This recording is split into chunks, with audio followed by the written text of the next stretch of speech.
No, well, Steve Bannon speaking to French media earlier this morning. Well, to talk more about Bannon's role in the upcoming European elections, I'm joined in the studio by Dick Howard. Thanks for being with us. He's a professor emeritus at Stony Brooke University and the author of a book, Shadows of America from Kennedy to Trump. I understand you wrote it in French, though. Yes. So your grasp of French is better, perhaps, than Steve Bannon's. I think that's probably a reasonable guess. And also, I don't think that I took my wishes for reality, as Mr. Bannon appears to be doing with regard to the European so-called populist movement.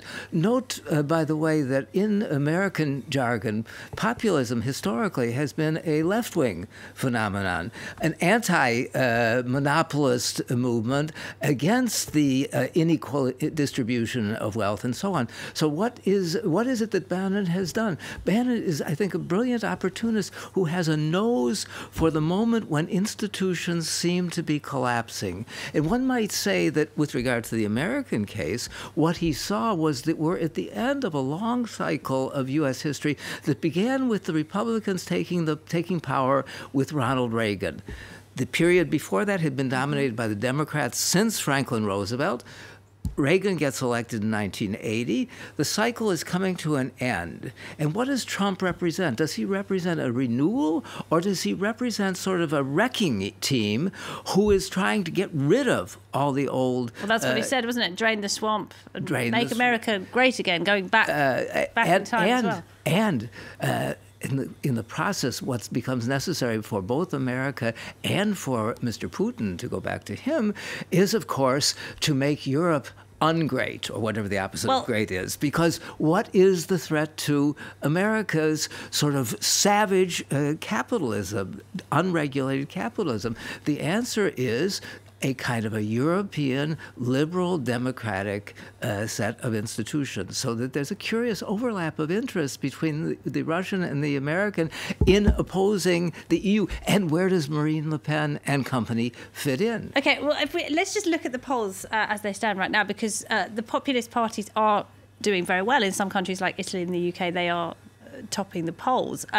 Bannon's argument and his kind of philosophy, and the philosophy behind this foundation of his, the movement, is that global forces are making life very hard for the ordinary working classes, and you need strong, competitive nation states. You need to get a hold on immigration. You need to be more in control of your own countries, and he says that is why he's here, and he's trying to promote these parties. So far, it would appear his strategy is working, and it is getting through to people.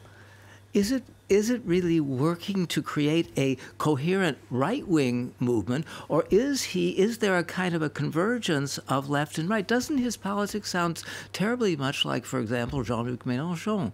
Doesn't it sound terribly much like... Well, there is certainly some overlap, isn't there? Yes. Think of the AfD in Germany, and so on. So it seems to me that what's going on here is a terrible confusion, and Mr. Bannon is simply riding a wave, and he has because of his influence during the campaign of Trump, supposed influence, he has the interest of, dare I say, the European press, of whom you are one, and you're getting people to come in and talk about him, trying to somehow I don't want to accuse you of this, but you're trying, in effect, to get me to validate the fact that Mr. Bannon is somehow this supernatural appearance, which... Not at all. But he is definitely present, and he's definitely interesting in that he's an American strategist. He's come over here to Europe. Whoever sits in the European Parliament doesn't really impact his life. Exactly. And he's got links to populists in Italy, in France, in the UK, all over. And it is, some people might say, a real threat to our democratic institutions here. I think that's certainly what he wants to be, but you say that he has these links to these other European parties. He has links to a few European leaders who want to ride on his supposed influence with you, the European press. It seems to me that I don't see how he's having an influence on that which doesn't already exist. Go back to the analogy to Donald Trump's coming to power. Did Donald Trump create something, or did Donald Trump give a visage, give an incarnation to a discontent that was already there? And after all, during the American elections, this is one of the reasons I wrote a book called From Kennedy to Trump. There's a progress going on here. For example, when Ronald Reagan comes to power, it's on the ruins of the Democratic hegemony that began with Franklin Roosevelt. And who was president before Ronald Reagan? Jimmy Carter, who represented sort of the last gasp of the Democratic hegemony, reign. So it seems to me that what we have here with that Bannon is a kind of a wrecking crew that's there, and maybe you said you came back to the idea of clean the swamp. Maybe this wrecking crew is there to sort of, with bulldozers, to shovel away the as Donald Trump would say so nicely, crap. You may have seen in the New York Times today, there's an article about him as the most vulgar. I don't think anyone's arguing with that, are they? All right, we have to leave it there, Dick Howard, I'm afraid. But thank you very much. Very interesting to talk to you. Good evening. Thank you.